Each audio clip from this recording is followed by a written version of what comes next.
Welcome again to another rendition of Lucid9, and I think I said the title wrong last time. It's Inciting? Inciting? Whatever. It's a good game so far. Oh, is that me? I guess it's me. Remember, we have Elizabeth. I don't think we've run into you yet. I think that's Rue. I think that's Miki. I don't know, but let us continue. Oh, sorry. Getting comfy in the chair. So, we did career day last time, and then we saw our teacher. And we were like, hey, teach, this is happening. And he's like, come to my office. So this time, he opens the door as soon as I knock. I must have caught him at a good time. Welcome, Ishimoto. We've been expecting you. We've. He cackles maniacally and taps his fingertips together. You should have turned in your chair while stroking a cat. Bah, everyone's a critic. Would you have rather been left standing outside in the cold? Outside? I'd be in the hallway. You seem awfully eager to prove your mentor wrong, boy. Well, whether I prove it or not, it's still wrong, right? Ah, yes, but that would never fly in a court of law, you see. What is he talking about? Imagine it. I declare the defendant guilty because from a metaphysical standpoint, it is true even if he were no epistemological link of knowing so. I just lost you. I get that a lot. Go ahead and take a seat. We've got more important things to discuss now. Hesitantly, I slide into the nearest couch. I've always seen Mr. Ryota as an intelligent man, even if laid back, but I'd never actually not understood him. I wonder how much brain mass he's hiding behind that cheery facade. His facade. So the new transfer student, Misaki Kazihaya. I hope I said that right. I hope you don't mind. I did a little lookup on her. You can do that? Well, there's no explicit rule saying I can't use the confidential databases. I'm pretty sure that there is. Nope, I may be faculty, but I'm not a teacher. It's only stated that teachers have to request special permission. I checked the loopholes. Something feels wrong about this. What did you find out? Well, if I tell you, then that's a solid breach of confidentiality. I don't want to go to jail yet. The food's too good here. Mr. Ryota, I really worry about you sometimes. And this is me talking. Okay, so maybe I feel like I am the killer now. Got like a weird feeling about it. So instead, I'd like to hear your thoughts on the matter, Yama. How did you two meet? And you mentioned that she left. Yeah? Oh, flashback! Ooh, I close my eyes, letting the ever-constant hum of the air conditioner calm my nerves. Then I start talking. It's practically subconscious. My mouth dutifully repeats the train of thought running through my mind. Everything is calm, clear, and slow. Therapy, something that I've gotten used to over the years. So I easily turn my brain to the topic of interest. Misaki Kazihaya. Sorry. I had met her when I was young, not too young, a baby still forming thought patterns and ideas about the world, but young enough to be highly impressionable. Ooh. Oh, what a beautiful background. Ooh, the sun and moon. Nice. It'd been on a day when I thought nothing could make me smile. Not the vibrant lanterns strewn between the roofs of multicolored booths, not the festive rhythm of the taiko drummers urging on the parade of light-bearing dancers, not the stands in which a variety of nutritionally questionable foods were being served, not even Rue, who dragged me out of the house despite my best efforts to stay miserable. It was only around an hour into the festival, but I was ready to go. When Rue went to the bathroom, I seriously considered ditching her and going back to my room. Apparently, I was scowling deeply at that. I didn't know it until a passing girl suddenly stopped in front of me. Annoying girl. Does your face always look like that? No, that's not annoying. Does your face always look like that? That's kind of annoying. To say the least, that didn't help my foul mood. I glared up at her. She was pretty. Aw. Well, that was the first thought I had. That instinctive spark of appreciation whenever a guy sees a pretty girl, no matter how much he wants to feel otherwise. Her hair was braided back into an elegant half-updo. Light ebony curls framing her porcelain face, big eyes, long lashes, pointed chin, the kind of traditional beauty you might see in a kimono commercial. Wow, that is a detailed memory. Of course, the first spark of interest was immediately overridden by indignance? Indignance. God, English! That only an 8-year-old boy could feel. What are you looking at? Oh my god, yes! Don't look so grumpy. You should be celebrating. Why is it still annoying, girl? Wouldn't it be pretty girl now? She didn't know anything, of course, not until a few months later. Festivals are stupid. They're not. Why? There isn't even any reason to celebrate. The girl's face twisted into something resembling anger. It looked strange on her face, like a guinea pig attempting to seem menacing. Oh, annoying her. You don't even know what the festival is about, do you? Well, of course I didn't, but I wasn't about to admit that. Of course I do. Oh yeah? What's it about? Well, we make lanterns. Uh-huh, and? I fisted my hands at her condescending tone. You write wishes on them and stuff. Wrong. I'm not. Yeah, you are. You don't write wishes. You write what you want to tell dead people. Oh. Ridiculous, I should have said. Why would I even want to talk to dead people? But I didn't mock it. I couldn't mock it. Dead people. Yep, I can write a message to Auntie on this lantern and she'd see it. How do you know that? Haven't you heard this story? No, I hadn't. But my 8-year-old pride prevented me from saying that, of course. Thankfully, the girl took my silence as confusion. Well, once upon a time, there was a princess. Was she pretty? Yeah. Good at singing? Yeah. Boring. It is not boring. Oh God, no. The indignant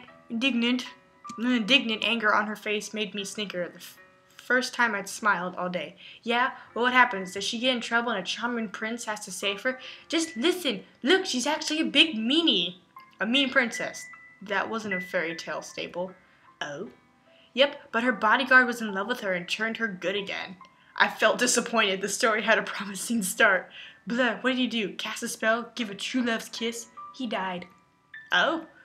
Don't look so happy! That time I broke into a tiny laugh. Tee-hee. But it made her good again, right? Well, yeah, she didn't trust anyone before. Thought they were all fake and stuff. It seemed that she was glaring at me at that point of the story, but before I could open my mouth, she was already continuing. Anyway, the bodyguard sacrificed himself to save her life, so the heavens were super duper impressed and put him in stars. Aren't stars really, really hot? That sounds like a bad idea. Childish, indignation flickered across her face. What is this word? They made him into a constellation, you poop. Bleh. Bleh times infinity. Bleh times infinity plus. Anyway, the princess realized how beautiful love really is. Because he died, she saw how much he loved her, so she decided to be a better person and trust people again. This had nothing to do with writing messages to the dead on lanterns. I was rapidly losing interest. Let me guess. She lived happily ever after. Well, no. The bodyguard died, remember? I like this bodyguard. She glared at me, but somehow it felt less severe than before. She wrote her promise on a lantern and sent it up to the sky so he could see it, 'cause he was a constellation, remember? Oh, look, I love how they wrote 'cause. Now, I realized that I could have said a lot of things. That's stupid, he's dead, what could he do about it? But that wasn't on my mind at the time. Everyone turns into a bunch of stars when they die? I think? You think or you know? If they did something to super duper impress the heavens, I guess. I smiled at that. My eyes scoured the street and landed on a simple booth. A handful of other kids were gathered around a short, portable table, scrawling on lanterns with calligraphy pens clamped in fisted hands. Let's go! But I already made a lantern. Write to another dead person then. With this overwhelming display of tact and political correctness, I raced towards the table, snatched a lantern from a smiling adult, and plopped down with my pen at the ready. Who are you writing to? None of your beeswax. I began to scrawl characters on my lantern. The girl hovered over my shoulder, squinting judiciously at my jagged brushstrokes. Why is your handwriting so messy? It's not messy! I can't even read it. I whipped around, narrowing my eyes accusingly at her lantern. Well, yours... I searched for a fault, but not only was her lantern graced with perfect calligraphy, it also proudly bore a few elegant cherry blossoms. Well, yours looks girly! She raised a single eyebrow. It was a remarkably sophisticated expression for a 9-year-old girl to make. I am a girl, and there was nothing much to say to that. Yama, where have you been? Oh, is this Rue? It was as if Rue had materialized out of thin air. I hadn't even noticed the rapid pitter-patter of her footsteps. Sorry, Rue. Geez, could have told me. You were in the bathroom. Clearly displeased, Rue turned her back on me, but smiled at the other girl. Thanks for taking care of him. Surprisingly, the girl smiled back. Easy as you please. Well, weren't they getting along just fine? Why did they have to give me such a hard time? Maybe it was a girl thing. I'm Rue. I'm Misaki. You gonna make a lantern? Yep. How'd you make those flowers? They're real pretty. I can show you. And just like that, the two of them are friends. Poof! Girl power! It looks a little... It took a little longer to warm me up, but whenever the two of them set their minds to, they accomplish. Set their minds to. Oh. They had always been that way, so fiery, so capable, so lovely. Two playful angels who, for some reason unfathomable to mankind, saw fit to hang around a bucket of depressing sludge like me. Aww. Why do you think that about yourself? Mr. Ryota's voice seems to come from far in the distance, faint but recognizable. I respond distractedly.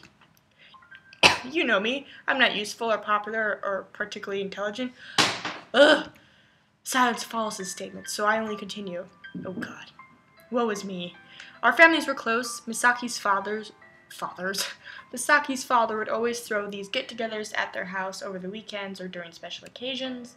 I remember him being really overwhelming at first. He was a lot like Misaki, only bigger and louder. I rarely saw Misaki's mother. The times I did see her, she was pretty distant. Besides that, I really don't remember much about her. At first, we were inseparable, Misaki and us. But then her father had lost his job, and we started seeing less of her. And eventually they just left, no warning whatsoever. Even our parents tried to get in contact, no luck. It had been as if the Kazihayas had disappeared off the face of the planet. That must have been a really hard blow. Rui says that it had been. Honestly, I don't remember much of what followed. It all passed in a haze. Essentially, I felt abandoned. I had this idea that everyone close to me would leave me. I don't think I could even cry. I only felt empty inside. But Rui says that it really was a terrible time. She says that I didn't eat, didn't sleep, didn't even play any games with her. She says that I look like a ghost, heck, practically became one. And I don't remember it, but she says that one day... What was that? What was that? Oh! What was that? Yama, what's wrong? Nope, sorry, that's it. Sob story over. Are you sure? Oh my God! What was it? Did I try to murder someone? Did I try to murder myself? What happened? Are you sure? You do realize that the entire point of therapy is to share your sob stories. It's not a burden, Yama. I'm glad to hear you out. I feel tired. I think I'll have to stop here. It's mainly... No! Damn it, Finger! You pushed the button too quickly! I'm mainly an excuse for something. Thanks for confiding in me. You know that what you felt was completely valid. I'm sorry you had that trauma. Trauma? Is that really a valid reason? Well, whatever. People do things their own way. It's fine. I got over it. Okay. I'd like to go now if that's okay. If you're sure. Is there anything I can do for you? I'm okay. And my brain went somewhere bad. Sure you don't want a lollipop? I feel like that's what he said moment. Yeah, I'm pretty sure, but thanks. Have a good day, Yama. But at least take this prescription. You can give out drugs? Prescription? Seriously? Then I actually look at it. 1 bucket of ice cream to be eaten. Guilt-free. Oh. As far as the administration knows, this is totally a legitimate treatment. Ice cream is one of the core groups in the food pyramid, you know. He actually pulls a genuine laugh out of me. Thanks, Mr. Ryota, and thanks for listening. Anytime. Yay! I exit Mr. Ryota's office in a considerably better mood than when I entered it. I actually don't feel tired. I feel rejuvenated. Seems like these memories have been weighing on me for a long time. Maybe therapy really will be beneficial. I want to know what that flash was. Deciding to take his prescription to heart, I head straight to the downtown shopping area. With my mind cleared, I get to pay a little more attention to the weather, beautiful cloudless skies, the slightest hint of a cool breeze. You! What the frick?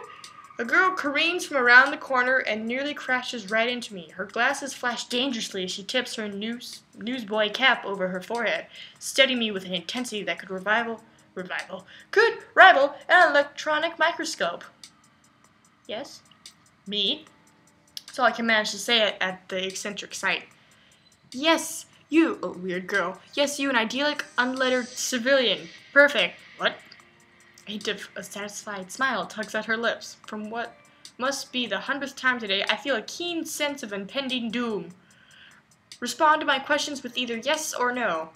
Do not deviate, do not invent, and for the sake of both of our sanities, do not dawdle. First, am I correct in assuming you are an academy student? You must have the wrong person. I've never seen you before. How can you judge the purpose behind this encounter without knowing the criteria I have set in my approach? She has a vocabulary. I am not mistaken, you are my target.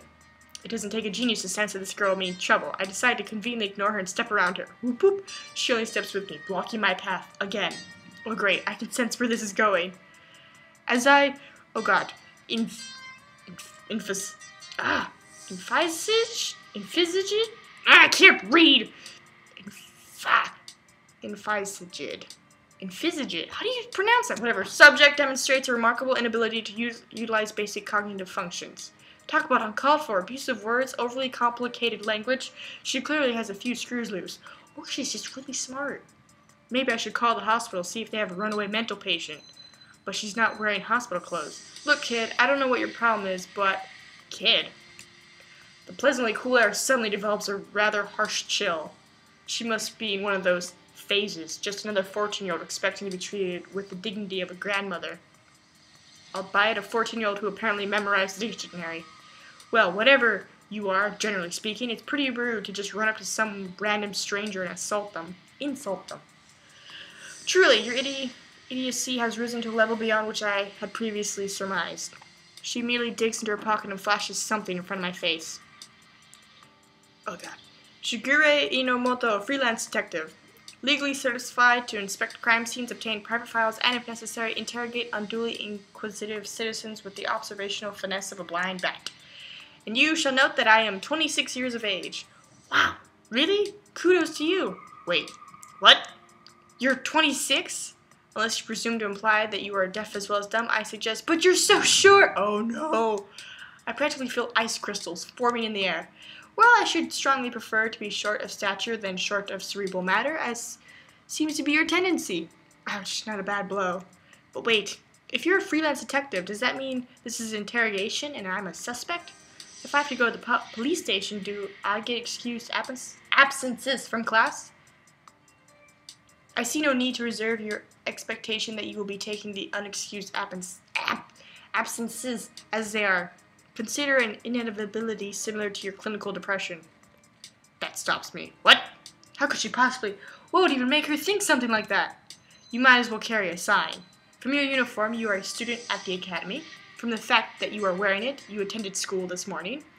From your presence in town, rather than in class, you are, as I believe they call it, plain hooky. From that prescription slip, you are enrolled in the recently developed therapy method that the academy has been boasted. From your fairly normal physicality and social skills, your problem is most likely clinical depression or something like high-functioning autism. Okay, I get it, you're a detective. And you're impressed, but pretending not to be. It is pretty impressive. The observations themselves might seem like common sense, but a person who could actually synthesize them is a rare find, which of course kind of just makes her even more annoying. She's pretty cool. I relax a little, oddly relieved that she hadn't actually secretly researched me. Now it is your turn. My turn. Of course. What can you see from my physical presentation? I invite you to give your brain some much-needed exercise. That gets close to firing me up. Close. Sorry, but I have my therapist's instructions to follow. Unless you have any actual business with me, I'd appreciate if you left me alone. I step around again. This time she doesn't move. But just as I think that I'm home free, I hear a soft whisper drifting from behind me. Do you not wish to play a bigger role in society than the inconsequential pawn in this game of life? Or will you restrict yourself to the confines of your own abilities just because of her? I quietly stop. Turn around slowly. Tell me how you know that right now! I shall after you prove yourself mentally capable of comprehending the simplest of my explanations. Fine, she wants to play it that way? Let her play it that way. Time to focus! Oh, focus! I'll start with...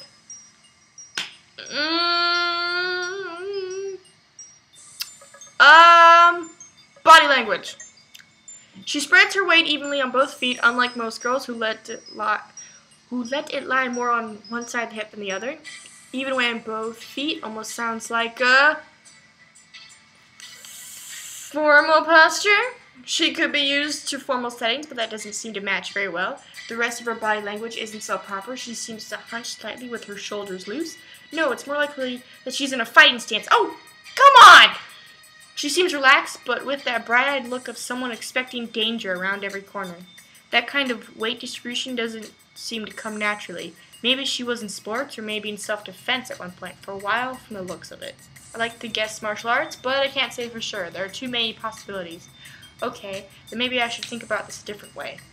Her movements are very crisp and close to the body. When she's speaking, she doesn't gesture very much, even when yelling. Generally speaking, sports emphasize emoting on a huge scale, roaring in victory, bawling in defeat, the works. Not only that, but limbs are trained more for gross motor skills than fine motor skills.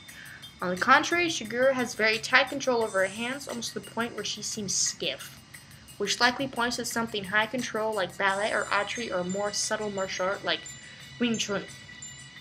Well, that still didn't narrow things down too much. Time to move on. I've noticed that when Shigure moves, she primarily tends to use her...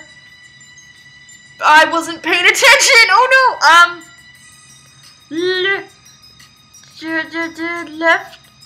Left hand? Oh my god. The left hand is always hovering by her hip where it's likely her holster would be. Maybe. Or could it be coincidental? She doesn't primarily use her left hand for gesturing. At least I think I'm on the wrong track. Damn it! Right hand! Her left hand is generally stagnant while her right often takes the most action, adjusting her glasses or tapping against her hip. Probably safe to assume that she's right-handed. So she used to be involved in a high-control form of physical exercise, and she's right-handed. Is that all I can get from her body language? Well, she doesn't wear any noticeable makeup. She dresses like a kid, and she wears glasses instead of contacts, just calling more attention to her pathetic stature. Wait a minute. When I put it that way, it almost sounds like she... not mental disability, wants to be underestimated. Even though she pretends to be, that word, indignant about being mistaken for a kid, it looks like that's her intent. Even though she's a freelance detective, she doesn't wear her badge anywhere, or carry a gun, or anything really. She probably believes that being underestimated is a valuable skill. I can't say I personally agree, but hey, she's a 26-year-old freelance detective, not me. Let's do the circumstances. Why here, why now, why me? They're all the questions I need to address. The detectives approached me and bombarded me with questions, but I see no other policemen. Is she doing this just because she's bored? No, she was specifically looking for an academy student for some reason. I'm coming up short in this area. I'll have to think about this later. Okay, to her clothes. Unlike a standard professional wear I might expect of a law enforcement agent, she's dressed comfortably. Probably can do that because she's a freelance detective. They also haven't been ironed in a while, which means either she doesn't care, she's a workaholic, possibly a combination of both. Her shirt proclaims king, conscious or unconscious association to her egotism. I can't tell much, but I find it strange that she dressed so casually and expect people to take her seriously. With her height and her clothes, is it any wonder that she's often mistaken for a kid? And one more thing bothers me. She wears comfortable-looking clothes, which I previously assumed were for efficiency. After all, chasing down criminals in high heels is a stupid idea. She has high heels on? And yet something stands out. Glasses and hoodie? Or hat and jeans? Wearing a hoodie is uncomfortable, and so are glasses, right? No, actually, there's nothing wrong with that. What's odd about assuming that she's wearing those clothes for movability? God damn it! Hat and jeans! Right, hats are a pain to run with because unless you keep one hand on them at all times, they're likely to flop around, fall off, or just generally be obnoxious. And the jeans are too tight for odd flexibility. Running those would either be very uncomfortable or very, very embarrassing, which implies that she just dresses how she wants to. Definitely a very headstrong individual. If she doesn't choose casual clothes for comfort, knowing that it can interfere with her job, then is she purposely choosing it to aggravate others to announce her individualism? It would match with her choosing to be a freelance detective instead of a corporate investigator. Free-spirited, rebellious, and as I suspect from how she's shamelessly pulling me aside for no reason, guided more by her heart than her head despite her intellect. Not bad. Next, I should think about... I take a step back to look at the full picture. Nope, this isn't it. Not quite. It's good information, but it's basic. Nothing stands out. I can't actually use any of this. Time to think a little deeper. Is there anything that can help me? Anything at all? Something I missed? Oh, someone's phone's ringing. Minamoto speaking. Yes. There, it's ringing in your right hand. If you cannot resolve such an appallingly simple task by your own means, I shall consider your intellect no different than that of a headless chicken's. Good day.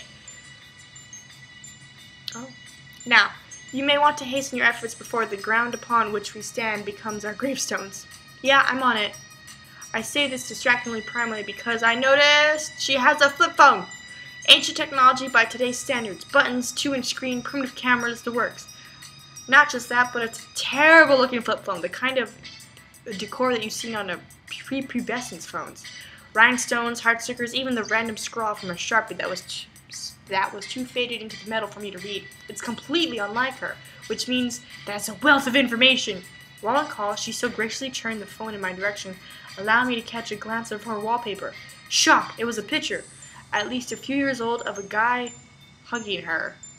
Double shock. She was proudly showing off a ring.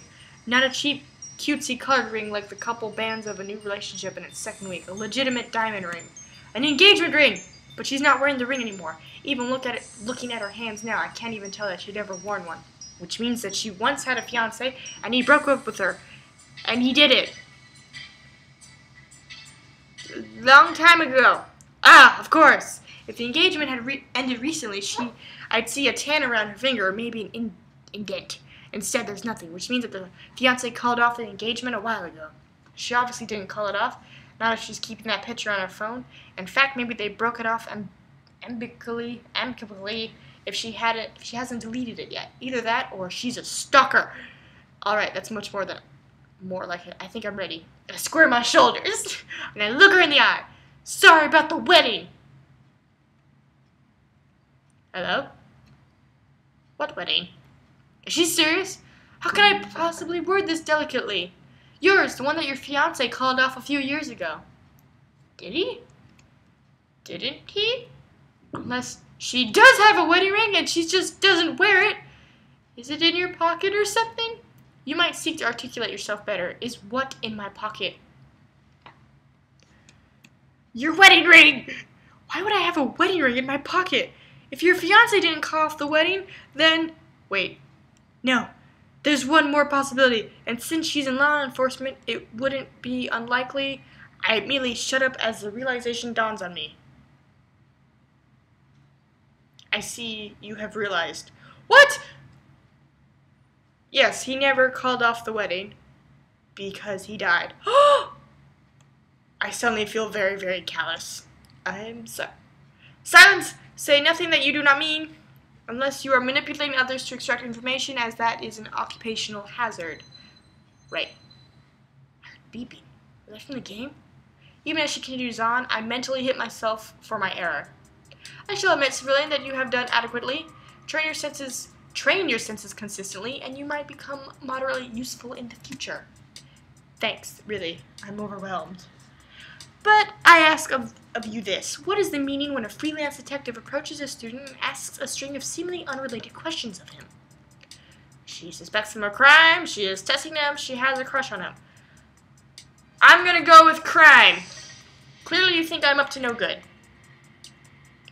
Do you think I expect better of you? I'm sorry! Please don't be disappointed in me, Shugure. Even if, hypothetically, I were to suspect you, what sense would there be in revealing my identity as a detective? To let you know you're onto me? That's actually a good point. I'm sorry. Then, is there another reason? She's tested me. There's no way she has a crush on me. You're testing my intelligence for some reason. Or you're actually a marketing intern trying to conduct some bizarre survey. I wouldn't know. Shuge fixes me with an unfathomable stare. The only sign of emotion on her face are her eyebrows, which are almost raised to her hairline. Yeah, technically a hairline. What is your name? Sorry? Your name. This has nothing to do with the case, but if I protest, she'll probably smack me with more verbal abuse. Yama Ishimoto? Stare. What is she thinking of? Her her derision is preferable to her silence. I postulate that you possess a nimity of free time. What is your assessment regarding a coadjunctant metrier? I don't know French! Coadjunctant metrier? Who even uses those kinds of words? Are you asking me to be your assistant? Servant, not assistant. Putting me and job in the same sentence is never a good idea. I barely have enough diligence to hand out stuff in class when I'm called by the teacher. How much worse would my punishment be if I worked with a woman, this crazy? Not detention, I assume. And yet, examining pieces of a puzzle, putting them together, framing the whole story. It was fun. Logic, ingenuity, resourcefulness, I can't read, and almost nothing is fun for me, which makes it oddly interesting. Sure, why not? Good. I will require your contact information, then be off. I take a moment to process this. That's it? Wait, how did you know? Know what? You told me earlier about her. A tense moment ticks by as Shugure stares evenly at me. Pure conjecture. Conjecture? I don't think I'm saying that right. You can't be serious. You did not appear to notice that my wording was intentionally vague. What? But you said... Do you not wish to play a bigger role in society than an inclusive game of life, or will you restrict yourself to confines of it just because of her? Oh, classic bait for confirmation bias. Appeal to a person's general desire for significance. Allude to just one person for some added resonance. All she would have to guess is the gender. 50% chance of striking a chord.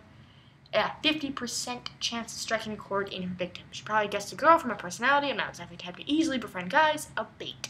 Just a bait. I see you understand. She pushes the phone into my motionless hand. I have registered my cellular number. Tomorrow you will receive a text regarding your next assignment. Keep your evenings free. With that, she simply tips her hat, whirls around, and strides off. Okay, a bait? Was it really just a bait, or is that also a bait? A lie to make me feel better, even though she actually knows. What? What do they know? Oh, it's been like 30 minutes, so I need to stop here. Okay, so we did therapy and detective. Alright, too many mind games. Clearly I'm not cut out for this. I'm not. I kept selecting the wrong answer.